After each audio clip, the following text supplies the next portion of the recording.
Welcome back to another episode of Infidelity Tales Lab. We're thankful for your continued viewership. Before we begin, tell us, where in the world are you watching from? We love knowing our global reach. Now, let's dive into today's story.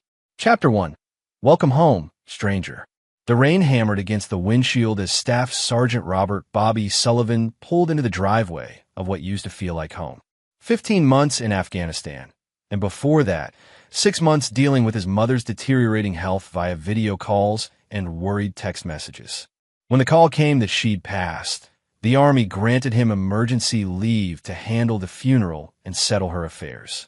Now, at 42, Bobby had decided to take early retirement. 20 years of service, 3 deployments, and a chest full of commendations. He'd given enough. His plan was simple. Come home, be a father to Trevor and Jessica, and maybe salvage what was left of his marriage to Linda after years of distance and deployment strain. The house looked different. New garden lights lined the walkway, and there was a sleek black BMW in the driveway he didn't recognize.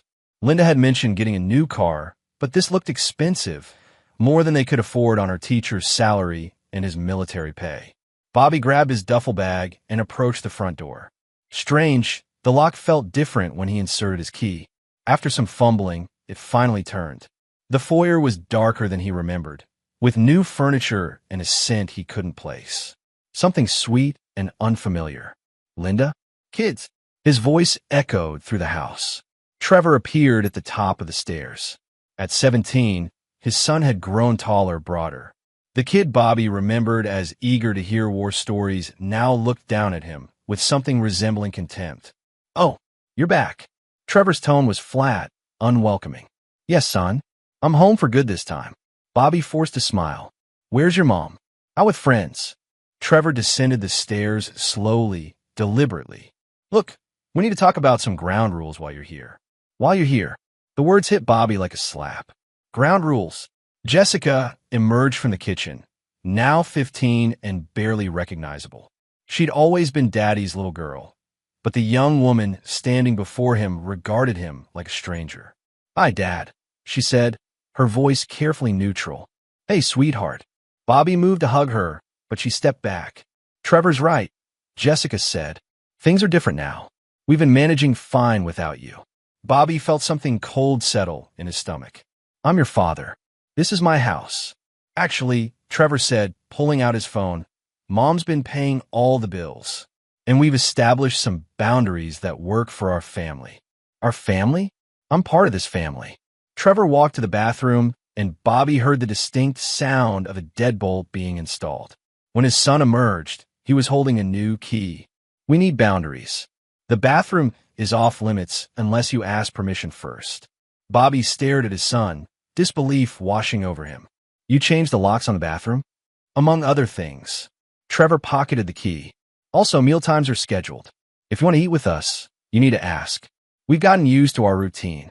The rain continued to pound outside, and Bobby felt as though he was still standing in it. Cold, exposed, unwelcome. What the hell happened to this family? Jessica appeared in the kitchen doorway, stirring something in a pot. "Soup from the smell of it." "He's right, Dad. You're not really a guest here, but you're not. Well, things have changed. It might be awkward if you just assumed everything would go back to how it was." The words hung in the air like smoke. Bobby looked between his children, these strangers wearing familiar faces, and felt the first stirrings of something he'd learned to recognize in combat zones. The feeling that came just before everything went to hell. "Where's your mother?" he asked again. "Book club," Jessica said quickly. "She'll be back late." At 11 p.m., Bobby sat alone in the living room when Linda finally came home. She smelled like wine and that same unfamiliar cologne he'd noticed in the foyer. Her hair was different, styled in a way that took effort. Her clothes were newer, more expensive. "Bobby," she didn't seem surprised to see him. "I wasn't sure when you'd get back." 3 days ago, I called and told you I'd be home tonight." Linda set down her purse and avoided his eyes. "Right. Well, you look good. Tired but good." He studied his wife of 19 years. Something fundamental had shifted. The way she held herself, the way she looked at him, or rather, didn't look at him. "Linda, what's going on here?" "The kids are treating me like a stranger." They're protecting themselves, Linda said quietly. You've been gone a lot, Bobby. More than you've been here. They've learned to depend on each other, on me. It's not personal. Not personal? Bobby stood up. My son changed the locks on the bathroom and told me I need permission to eat. How is that not personal? Linda finally met his eyes, and what he saw there was worse than anger. It was indifference. Maybe you should sleep in the guest room tonight, until we figure things out. The guest room, in his own house. Bobby nodded slowly, filing this moment away in the same mental compartment where he kept track of enemy movements and threats to be dealt with later. Sure, he said, just until we figure things out. As Linda headed upstairs, Bobby noticed she was texting someone. The soft smile on her face as she typed was one he remembered, but it hadn't been directed at him in years. Chapter 2. The New Normal. The next few weeks established a routine that felt more like psychological warfare than family life. Bobby woke each morning in the guest room to the sounds of his family going about their business without him. Trevor and Jessica had perfected the art of civil indifference, speaking to him only when necessary and treating his requests like impositions. The bathroom situation was the most humiliating. Every time he needed to use it, he had to find Trevor or ask Linda for the key. Sometimes they were busy or didn't hear him. He'd started using the half bath in the basement, a cramped space that smelled of mildew and felt more like a prison cell. Meals were worse. The family ate together at specific times, and Bobby was expected to ask if he could join them. When he did, conversation died. When he didn't, he'd find the kitchen cleaned and put away, forcing him to fend for himself. This is temporary, Linda kept saying when he confronted her. We just need time to adjust. But Bobby had spent 20 years reading hostile territory, and this wasn't adjustment, this was occupation. His own family had taken control of his home and were systematically making him unwelcome. The financial picture was becoming clearer too. Linda had indeed been paying the bills, but from accounts Bobby didn't have access to. His military pension and savings had been rerouted to new accounts he hadn't opened. When he asked about it, Linda produced papers he didn't remember signing. You gave me power of attorney before your last deployment, she explained, showing him documents that looked legitimate. For emergencies, I've been managing everything. Bobby examined the papers. His signature looked right, but he had no memory of signing them. The dates were from 18 months ago, during a particularly difficult period when his mother's health was declining and he was dealing with combat stress. It was possible he'd signed them and forgotten, but something felt wrong. More unsettling were the changes in the house itself. New furniture, new electronics, renovations to the kitchen and master bedroom. When Bobby calculated the costs, they far exceeded Linda's teaching salary. My father left me some money, Linda explained when he questioned the expenses. But Bobby knew Linda's father was still alive and hadn't spoken to his daughter in years. Then there was the BMW in the driveway. When Bobby asked to borrow it for a job interview, Linda claimed it was a lease through the school district for teachers who drove to multiple campuses. But Bobby had checked with 2 other teachers from Linda's school, and no such program existed. The breaking point came 3 weeks after his return. Bobby had been applying for civilian jobs, but his military skills didn't translate easily to the suburban job market. The interviews were going poorly, partly because he was staying in hotels near the interview locations rather than commuting from home. Linda insisted the guest room was too disruptive for him to have a good night's sleep before important meetings. When Bobby returned from a particularly discouraging interview in the city, he found suitcases in the foyer. We're going to visit my sister in Colorado, Linda announced. 2 weeks. Jessica has never seen the mountains, and Trevor could use the break before senior year. Great, Bobby said. When do we leave? The silence stretched uncomfortably. Trevor and Jessica exchanged glances with their mother. Actually, Linda said carefully, we thought you might want to stay here. To job hunt. Use the quiet time to get settled. Bobby felt that familiar combat zone sensation again. You're going on a family vacation without me. It's not a vacation, it's without me, Bobby repeated. Linda's facade of concern dropped slightly. Bobby, you've been gone for most of their lives. They need some space to process your being back. And frankly, so do I. Trevor stepped forward. Plus, someone should watch the house. Jessica nodded, still stirring soup at the stove. Always stirring something, that kid. We'll bring you back something nice. Bobby looked at his family, really looked at them. This wasn't about adjustment or space or processing. This was about removing him entirely. How long have you been planning this trip? We booked it last month, Linda said. Before we knew exactly when you'd be back. Last month. Bobby nodded. Before you knew I'd taken early retirement and was coming home permanently. Right. But Bobby had called Linda 6 weeks ago to tell her about his retirement decision and his mother's worsening condition. He called again 4 weeks ago to update her on the funeral arrangements. And 3 weeks ago to confirm his travel home. They had planned this vacation knowing he'd be here. They had planned to leave him behind. When do you leave? He asked quietly. Tomorrow morning, Trevor said. Early flight. We'll leave you some money for groceries, Jessica added, as if that made it better. And we're taking the BMW, Linda said. There's a rental car waiting at the airport, but obviously we can't leave the car there for 2 weeks. Bobby felt something shift inside him, like tumblers falling into place in a lock. Obviously, the keys to your truck are in the kitchen drawer, Linda continued.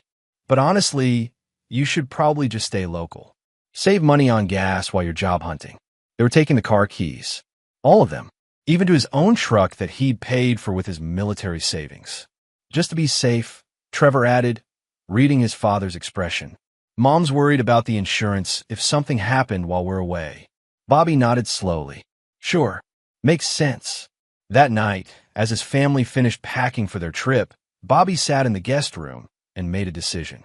For 20 years, he'd followed rules of engagement. He'd shown mercy to enemies who surrendered.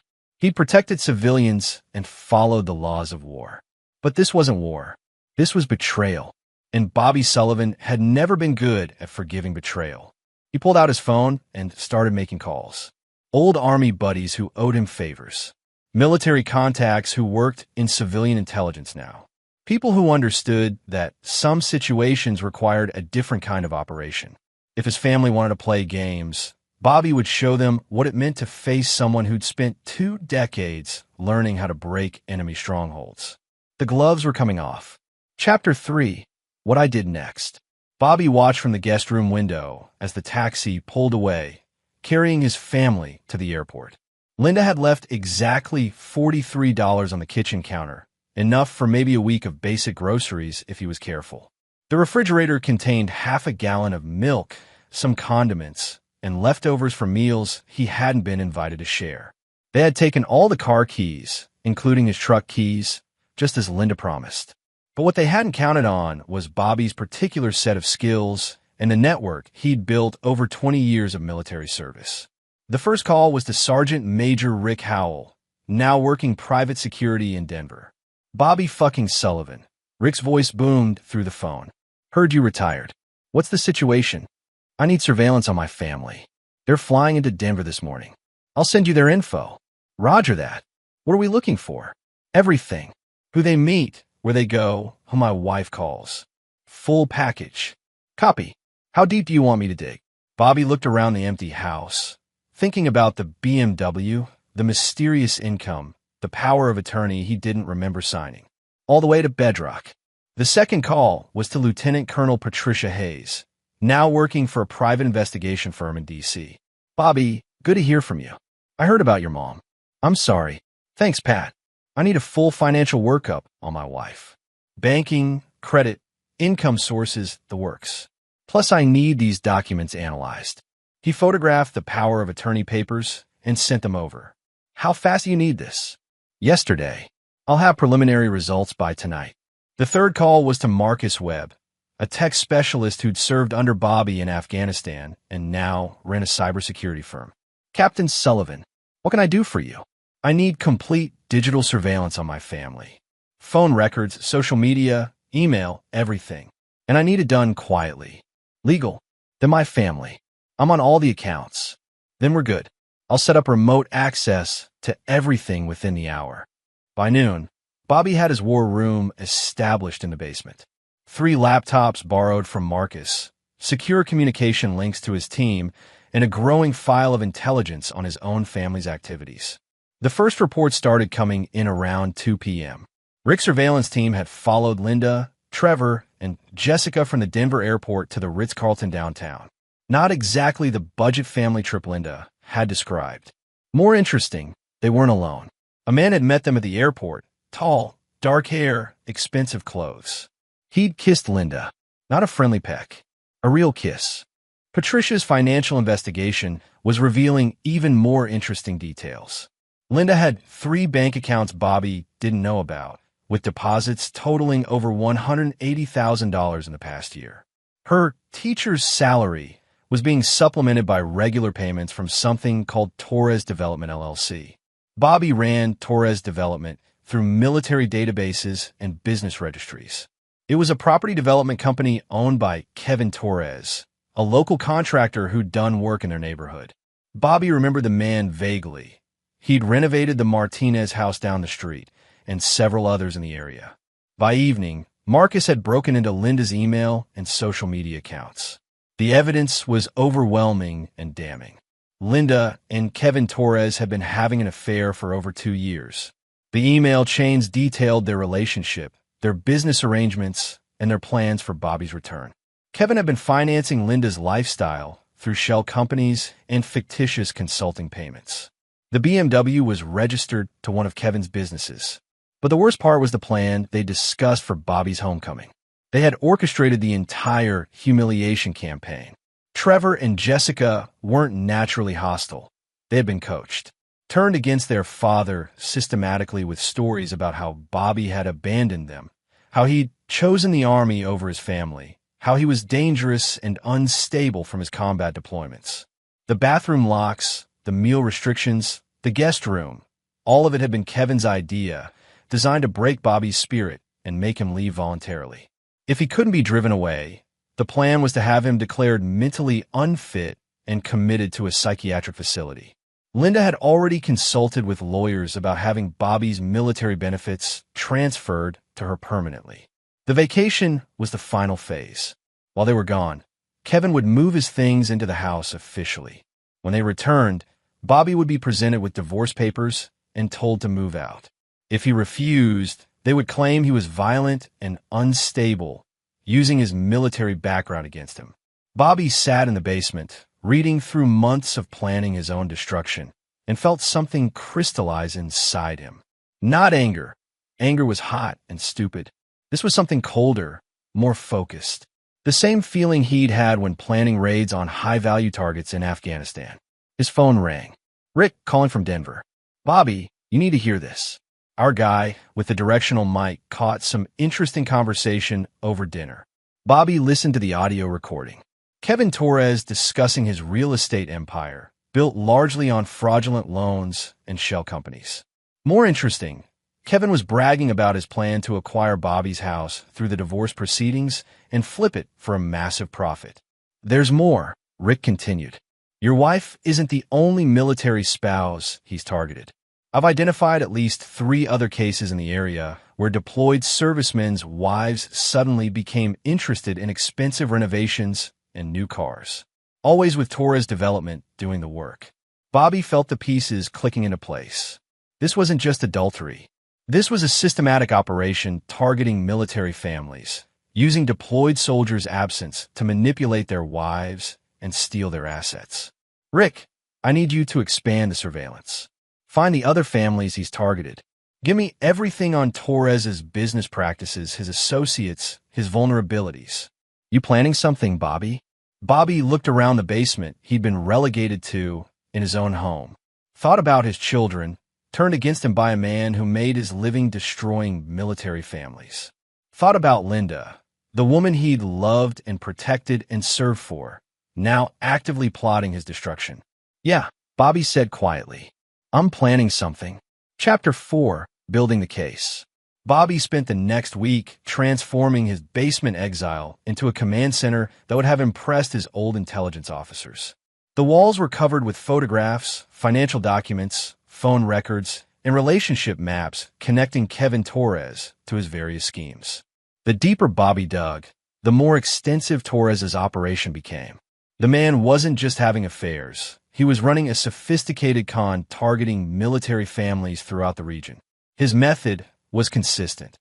Identify deployed servicemen with valuable assets, seduce their wives during their absence, manipulate the women into transferring financial control, then either marry them for their benefits or discard them once their resources were exhausted.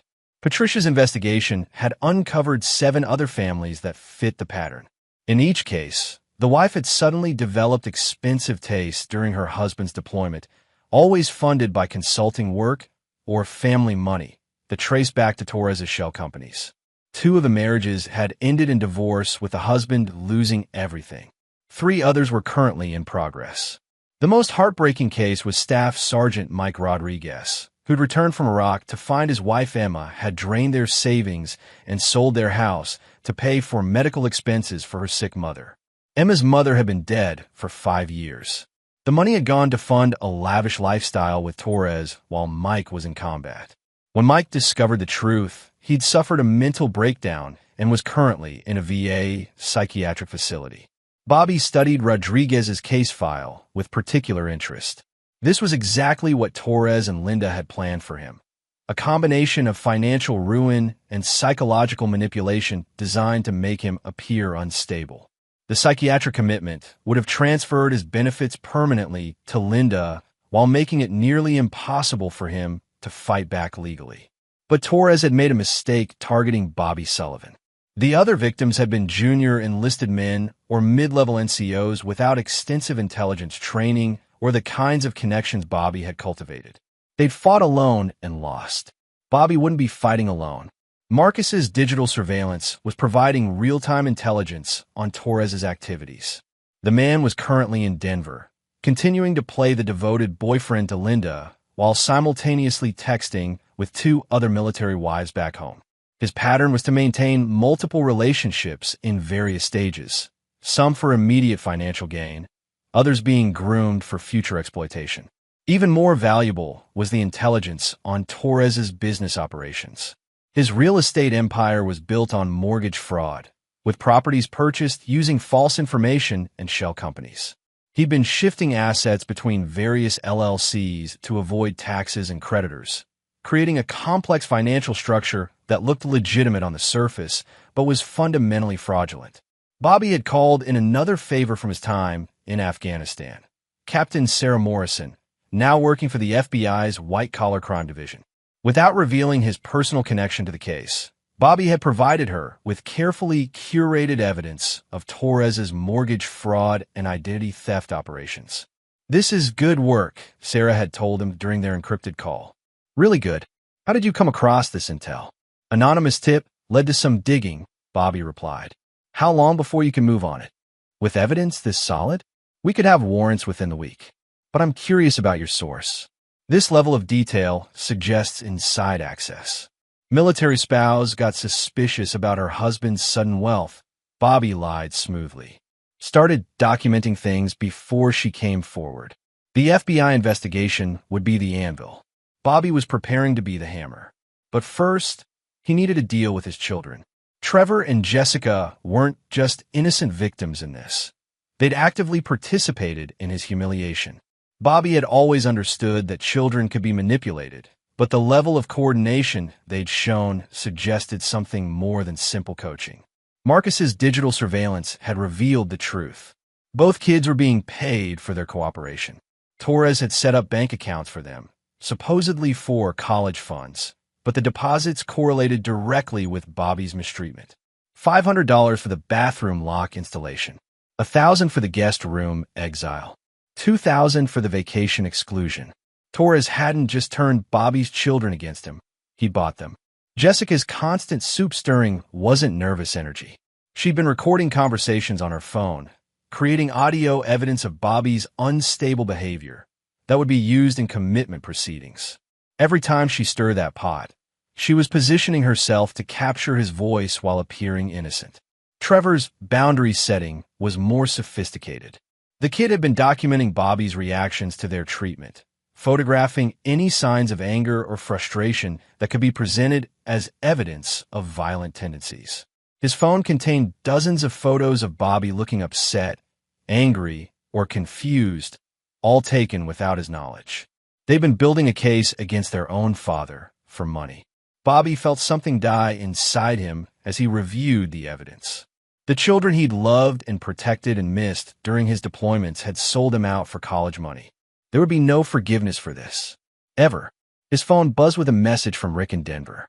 The surveillance team had captured something interesting at the hotel bar. The audio file Rick sent contained Linda and Kevin discussing their timeline. They would return tomorrow as planned. Bobby would be served with divorce papers immediately, along with a restraining order based on the evidence Trevor and Jessica had collected. If Bobby refused to leave voluntarily, Kevin would provoke a confrontation, record it, and use it to have Bobby committed. The kids did great, Kevin's voice said on the recording.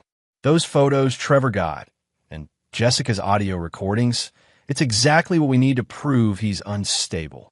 I just feel bad about the kids, Linda's voice replied. Having them lie to their father like that. They're getting paid better than most part-time jobs. Besides, they're old enough to understand their father abandoned them. We're just giving them financial security. Bobby listened to the recording 3 times. Linda's guilt was perfunctory at best. She was more concerned about the money than about destroying her children's relationship with their father. Tomorrow, they would come home expecting to find a broken man ready to surrender. Instead, they would find someone who had spent 2 decades learning how to destroy enemies who thought they were safe. Bobby made his final preparations. The anvil was in place. The hammer was ready to fall. Chapter 5, The Trap Springs. Bobby was waiting in the living room when the taxi pulled into the driveway. He'd spent the morning making the house look exactly as Linda expected to find it. Dirty dishes in the sink, unmade bed in the guest room, signs of depression and desperation scattered around for Trevor's cameras to capture. But hidden throughout the house were Marcus's recording devices, Patricia's hidden cameras, and Rick's surveillance equipment operated remotely from Denver. Every word, every action would be documented from multiple angles. Linda entered first, followed by Trevor and Jessica, all looking refreshed and relaxed from their 2-week vacation. They brought suitcases and shopping bags, souvenirs from a trip Bobby had paid for, but been excluded from. Bobby, Linda said, setting down her bags. We need to talk. About what? Bobby kept his voice level, giving Trevor nothing dramatic to photograph. Kevin Torres entered behind them, carrying his own luggage and making no attempt to hide his presence. He was exactly as Bobby had expected, tall, well-dressed, confident in the way men are when they believe they've already won. This is Kevin, Linda said unnecessarily. I think it's time you 2 met officially. Bobby looked at the man who'd been systematically destroying his family for 2 years. Kevin Torres. Torres Development, LLC. I've heard a lot about you. Kevin's confidence flickered slightly. Bobby, right? Linda's told me a lot about you, too. Look, I know this is awkward, but we're all adults here. Are we? Bobby stood up slowly. Because it seems like you've been playing games. With my wife, my children, my home. Trevor stepped forward with his phone ready, but Bobby's tone remained calm, his posture non-threatening. Dad, Kevin's been really good to us while you were gone. I'm sure he has. Bobby looked at his son. How much has he been paying you, Trevor? The question hit like a slap. Trevor's face went white. What? The bank account Kevin set up for you. $7,000 in deposits over the past 6 months. That's pretty good money for a high school student. Jessica stopped stirring the pot she'd automatically gravitated toward and turned around slowly. What are you talking about? Bobby looked at his daughter. Yours has 8,000. A little more because recording conversations is more technically demanding than just taking pictures. Kevin stepped forward, his hand moving toward Bobby in what could be interpreted as an aggressive gesture. Perfect. The cameras caught it all. I think you're confused, Bobby. Maybe you should. Sit down, Kevin. Bobby's voice carried the authority of 20 years commanding soldiers in combat. We're not done talking. Kevin hesitated, clearly trying to decide whether to escalate the situation physically. Bobby hoped he would. It would make things easier. Linda moved between them. Bobby, you're scaring the kids. Am I? Or are they scared because their little con game is falling apart? Bobby looked around at his family. Should I tell them what I know? Or do you want to? The silence stretched uncomfortably. Bobby could see Trevor and Jessica exchanging glances, their confidence evaporating as they realized their father wasn't the broken man they'd expected to find. I know about the financial fraud, Bobby continued. The shell companies, the mortgage schemes, the systematic targeting of military families. I know about the plan to have me committed to steal my benefits. I know about the recording devices and the photographs and the careful documentation of my supposed instability. Kevin's composure cracked completely. You don't know what you're talking about. Rodriguez, Wilson, Patterson, Martinez. Bobby recited the names like a roll call. 7 families you've destroyed so far. Mike Rodriguez is in a psychiatric facility because of you. Emma Wilson lost her kids when her husband came home to find everything gone. Should I keep going? Linda sank into a chair, her face pale. Bobby, I don't know what you're talking about. Sure you do, Linda. You've been part of it for 2 years. The question is whether you're a victim or an accomplice.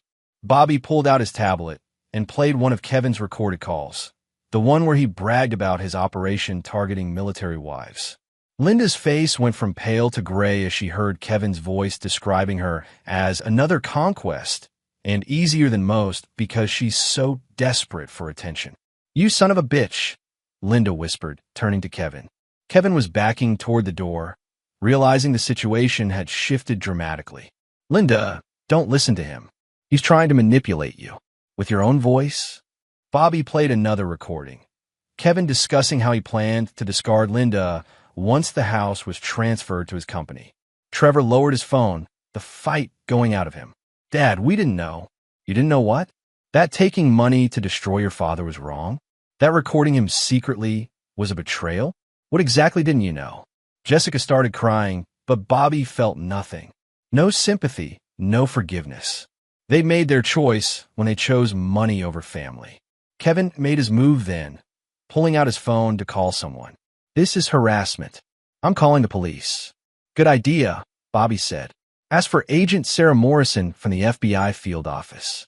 Tell her you're Kevin Torres and you'd like to discuss your real estate investments. Kevin's phone call died in his throat. What? The FBI has been investigating Torres development for mortgage fraud. They have warrants ready to execute. All they needed was confirmation that you'd be in town. Bobby smiled for the first time in weeks. I gave them that confirmation this morning. As if summoned by his words, Bobby heard vehicles pulling into the driveway. Multiple vehicles. Car doors slamming. Heavy footsteps on the walkway. The knock on the door was authoritative and unmistakable. FBI, we have a warrant. Kevin Torres's face went white as Bobby opened the door to let in the agents. Agent Morrison was at the front of the team, and she nodded professionally to Bobby before turning to Kevin. Kevin Torres, you're under arrest for mortgage fraud, identity theft, and conspiracy to commit financial crimes. The agents moved efficiently, handcuffing Kevin while reading him his rights. Bobby watched with satisfaction as his family's destroyer was led away in shackles. But this was only the beginning. The hammer had fallen, but the anvil still had work to do. Chapter 6: Revelations and Reckonings. With Kevin Torres in federal custody, the house fell into stunned silence. Linda sat on the couch, staring at the spot where Kevin had been arrested. Trevor and Jessica huddled together, both crying now that the reality of their situation was sinking in. Bobby stood by the window, watching the FBI agents search Kevin's BMW. They'd find drugs. Marcus had planted cocaine in the glove compartment using his extensive knowledge of Kevin's daily routines. Not enough to suggest dealing, but enough to add federal drug charges to the financial crimes. Dad, Trevor's voice was small, broken. I'm sorry. We didn't understand what was happening. Bobby turned to face his son. The boy looked young again, stripped of the cocky confidence Kevin had built up in him. You understood enough to take the money. We thought. You thought what? That betraying your father for cash was acceptable? That recording me secretly was just a game. Bobby's voice remained calm, but there was ice in it that made Trevor step back. You built a case to have me committed to a psychiatric facility. For money. Jessica wiped her eyes. Kevin said you'd abandoned us. He said you chose the army over family, and we had to protect ourselves. And that made taking bribes to destroy me acceptable? Linda finally spoke, her voice hollow. Bobby, they're just kids. Kevin manipulated all of us. Bobby looked at his wife with the same cold assessment he'd once reserved for enemy combatants. You've been having an affair for 2 years, Linda. You've been planning to steal my home, my benefits, my freedom. At what point in that timeline were you manipulated into betraying your marriage vows? I was lonely. You were greedy. Bobby cut her off. Kevin's operation worked because you wanted it to work. You wanted the money, the attention, the new lifestyle. The manipulation was just convenient cover for what you already wanted to do. Bobby's phone buzzed with a text from Patricia. The financial investigation had revealed even more devastating information. He read it quickly, then looked up at his family. Linda, Kevin has been using you to target other military families. Your teacher contacts, your knowledge of deployment schedules, your access to military spouse social networks. He's been using that information to identify new victims. Linda's face went white. That's not true. Bobby showed her the evidence on his tablet. Email chains where Linda had provided Kevin with information about upcoming deployments, details about other military families' financial situations, even personal problems that could be exploited. Martha Peterson. You told Kevin about her husband's PTSD and their marital problems. He seduced her 6 months later while Tom was deployed to Syria. Susan Wright. You told Kevin about their son's medical bills and financial stress. He targeted her for a real estate investment scam that cost them their house. Linda stared at the evidence of her own complicity, her face crumbling as she realized the extent of her betrayal. Not just of Bobby, but of their entire military community. I didn't know he was using the information like that, she whispered. You gave it to him anyway. You helped him destroy our friends' lives. Bobby's voice was relentless. You're not a victim, Linda. You're an accomplice. Trevor looked at his mother with growing horror. Mom, you help him hurt other families? Linda couldn't answer. The weight of her actions was finally hitting her, and she seemed to be collapsing under it. Bobby felt no sympathy. For 20 years, he'd protected his family, his community, his country. While he was in combat zones defending freedom, his wife had been helping a predator destroy the very families Bobby was fighting to protect. His phone rang. Rick, calling from his surveillance position. Bobby, you need to know, Kevin made some calls from the federal building. We intercepted them. He's got insurance. What kind of insurance? The kind that threatens to expose other people's secrets if he goes down, including yours. Bobby stepped into the kitchen for privacy. What does he have on me? Financial records suggesting you've been using military resources for personal gain. Fabricated evidence, but sophisticated. He's also claiming you threatened him physically and that you've been stalking his business associates. Bobby felt a cold smile spread across his face. Let him try. Every conversation in this house has been recorded. Every action documented. If he wants to play that game, I got better cards. There's more. He's claiming your investigation into his business was conducted illegally. Says you're using military contacts to harass a civilian businessman. I'm a retired civilian who hired legitimate private investigators and reported suspected crimes to appropriate authorities. If he wants to claim otherwise, he'll need evidence. He might have it. Some of the methods Marcus used to access digital information weren't exactly legal. Bobby considered this. Kevin had been more sophisticated than he'd initially assessed. But Bobby had 20 years of experience in operations that required plausible deniability. Rick, did Marcus access any information we couldn't have obtained through legal means? Not really. Phone records are available through subpoena, financial records through court orders, and most of the digital evidence came from accounts Bobby was authorized to access as the spouse. Then we're clean.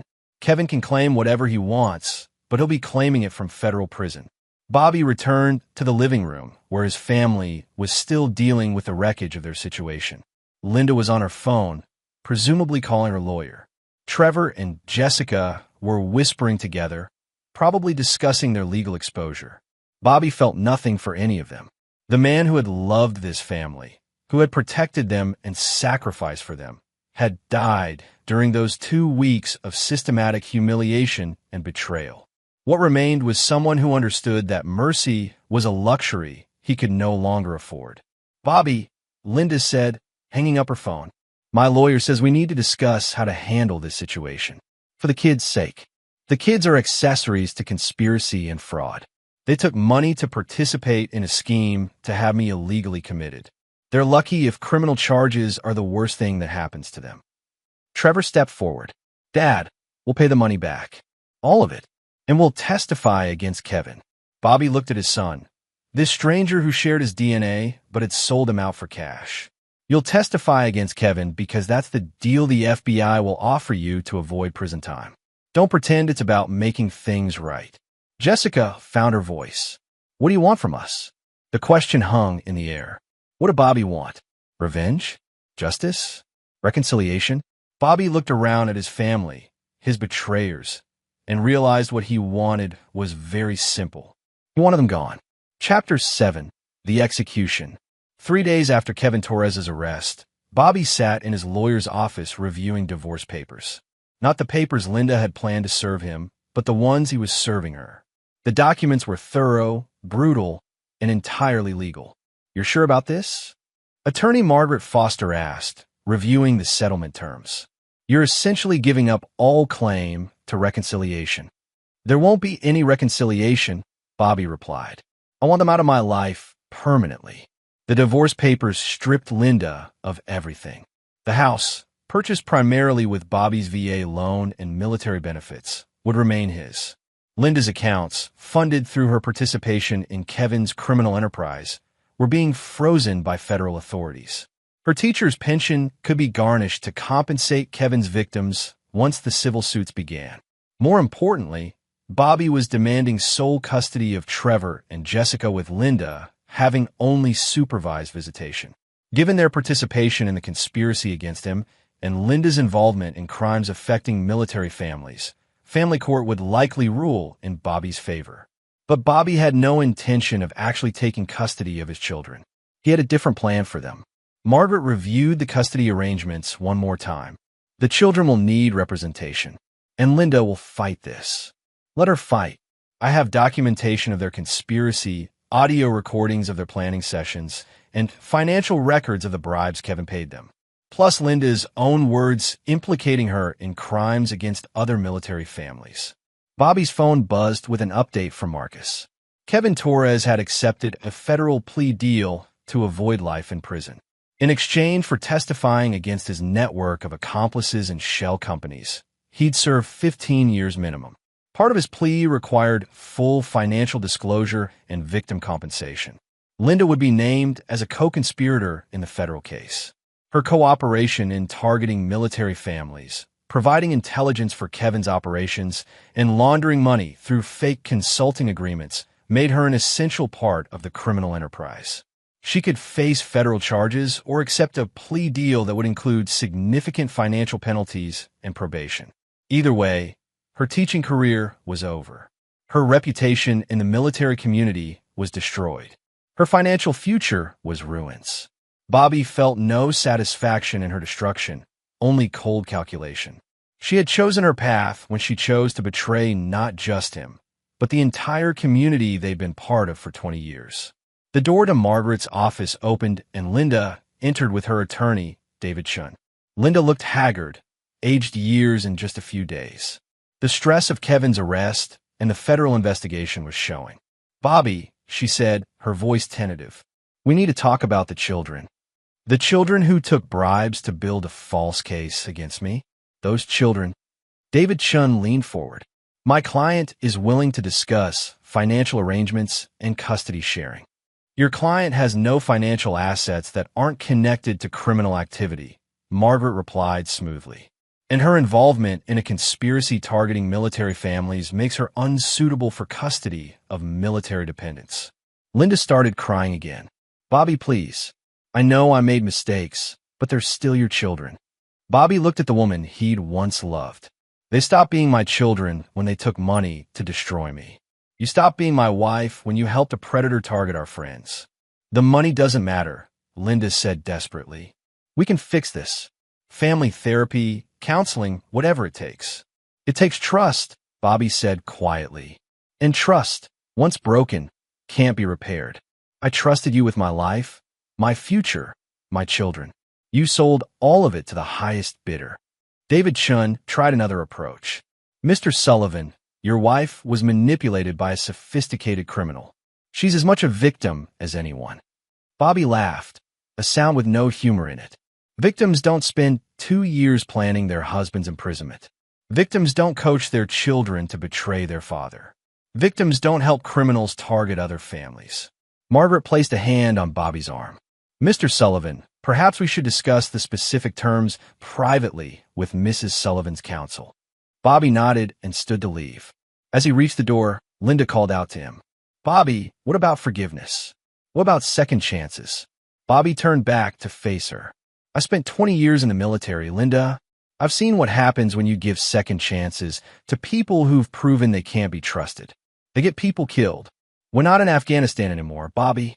This is family." Bobby felt something cold and final settle in his chest. "No, Linda, we were family. Now you're just another enemy I've defeated." As Bobby left the lawyer's office, his phone rang. Rick, calling with the final piece of intelligence Bobby had been waiting for. "Bobby, we found the other accounts." Kevin had hidden assets in offshore accounts that the FBI missed. About $2 million, probably stolen from victims over the years. "Can we access them?" "Marcus is working on it. But there's something else. Kevin had plans beyond just your family. He was building a network to target military families nationwide.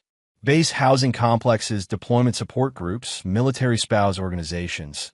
He was planning to franchise his operation." Bobby felt rage flicker through his cold calculation. Kevin Torres hadn't just destroyed individual families. He'd been planning to systematically prey on the entire military community. "Rick, I need you to get that information to the FBI. All of it. Already done. But Bobby, there's something you should know. Kevin's been talking to federal agents about some kind of deal. He's claiming he can provide information about other criminal networks targeting military families." Bobby smiled grimly. "Let him talk. Every word he says implicates Linda further and proves the children knew exactly what they were participating in." When Bobby arrived home, Trevor and Jessica were waiting for him in the living room. They looked smaller somehow, younger and more frightened than they had since his return.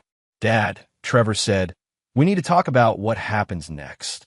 Bobby sat down across from them and studied their faces.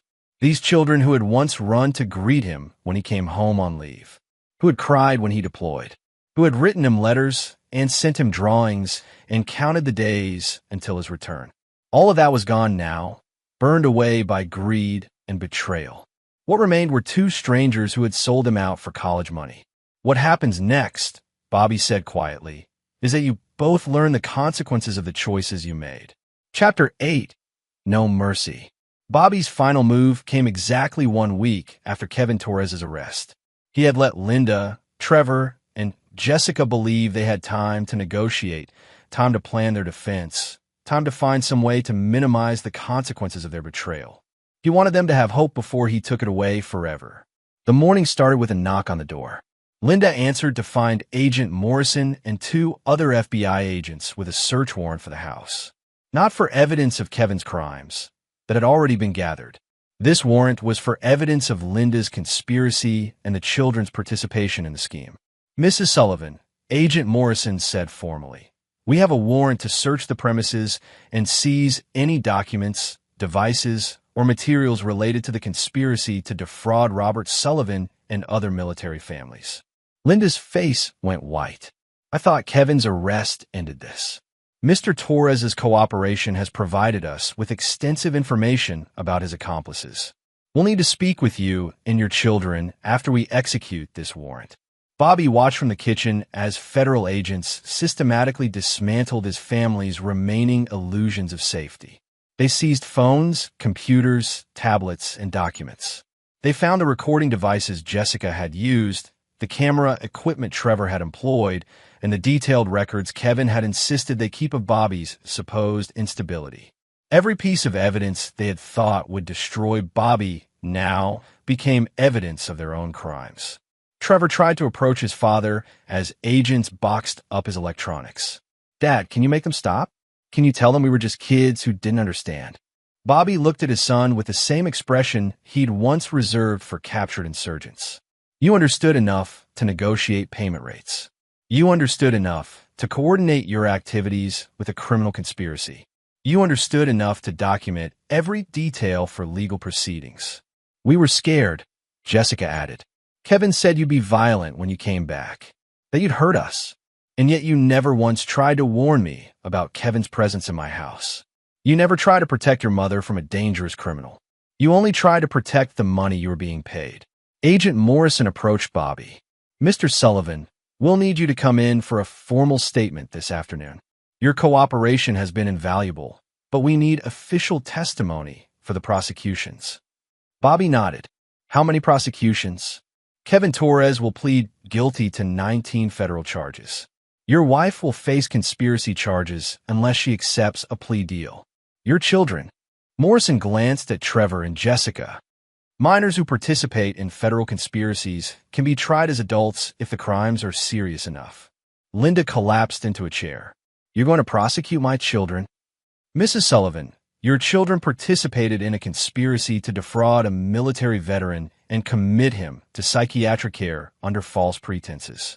They documented their activities, accepted payment, and created false evidence.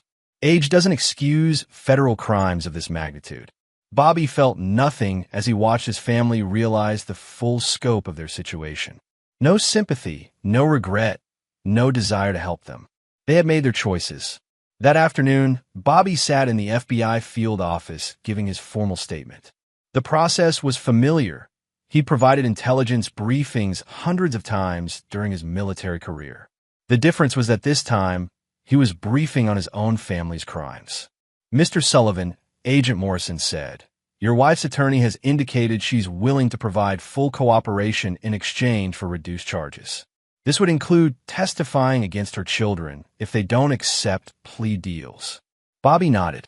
Linda will do whatever protects Linda. She's already proven that. What about the children? Are you willing to support some kind of plea arrangement for them? Bobby considered the question. Trevor and Jessica were minors, technically. They had been manipulated by Kevin Torres. A good defense attorney could probably get them reduced charges or even probation. But Bobby remembered the looks on their faces when they'd humiliated him. The casual cruelty in their voices when they treated him like a stranger in his own home. The calculation in their eyes when they counted their blood money. Agent Morrison, Bobby said finally, my children chose to participate in a conspiracy to destroy their father. They weren't forced into it, they were paid for it. They weren't protecting themselves, they were protecting their income stream. So you won't support lenient treatment? I'll support whatever justice demands. If that's adult charges for adult crimes, so be it. When Bobby returned home that evening, he found the house empty except for Linda. Trevor and Jessica had been taken to juvenile holding pending their arraignment. Linda sat alone in the living room, surrounded by the debris of the FBI's search. Bobby, she said without looking up, I've been thinking about what you said, about trust and second chances. Bobby said nothing, waiting. You're right. I can't be trusted. None of us can. We prove that. Linda finally looked at him, her eyes red and hollow. But what I can't understand is how you could be so cold about your own children. Bobby sat down across from her. Those people who lived in this house for the past month weren't my children. My children loved me. My children would never have taken money to destroy me. They're the same people, Bobby. They just made terrible mistakes. No, Linda, mistakes are accidents. What they did was deliberate, calculated, and cruel. They stopped being my children the moment they chose money over family. Linda wiped her eyes. So what happens now? You destroy us all and walk away. Bobby looked around the house he'd fought to protect, that he'd dreamed of returning to during his deployments. It felt empty now, not because his family was gone, but because it had been empty all along. The people he'd loved had died long before he'd come home to discover it. I don't need to destroy you, Linda. You destroyed yourselves. I just documented it. Bobby's phone buzzed with a message from Marcus. The offshore accounts had been accessed, and the $2 million Kevin had hidden was being transferred to a victim compensation fund. Additionally, Marcus had discovered evidence of 3 more criminal networks using similar tactics against military families. The information would be passed to federal authorities anonymously. Kevin Torres's operation was just one tentacle of a larger predator network that fed on military families during their most vulnerable moments. Bobby stood up, looking down at the woman who had once been his wife. "I'm going to pack my things. When the house is processed as evidence, you'll need to find somewhere else to live." "Where will you go?" Bobby smiled, the first genuine smile he'd felt since coming home. "Somewhere I can build a new life with people who understand the meaning of loyalty." As Bobby packed his belongings, he felt something he hadn't experienced in months.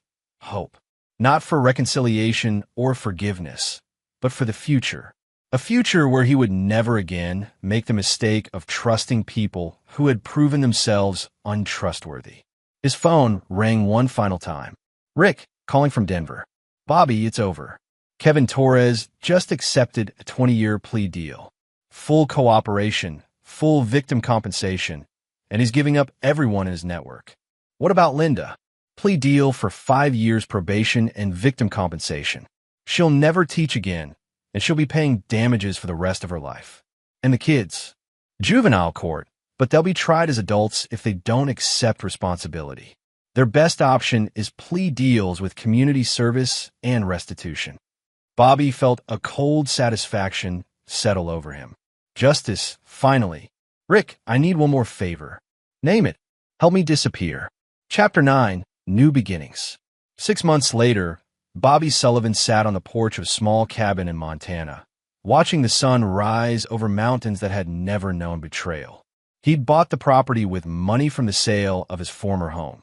After the FBI released it from evidence, he'd sold it within a week and donated half the proceeds to military family support organizations.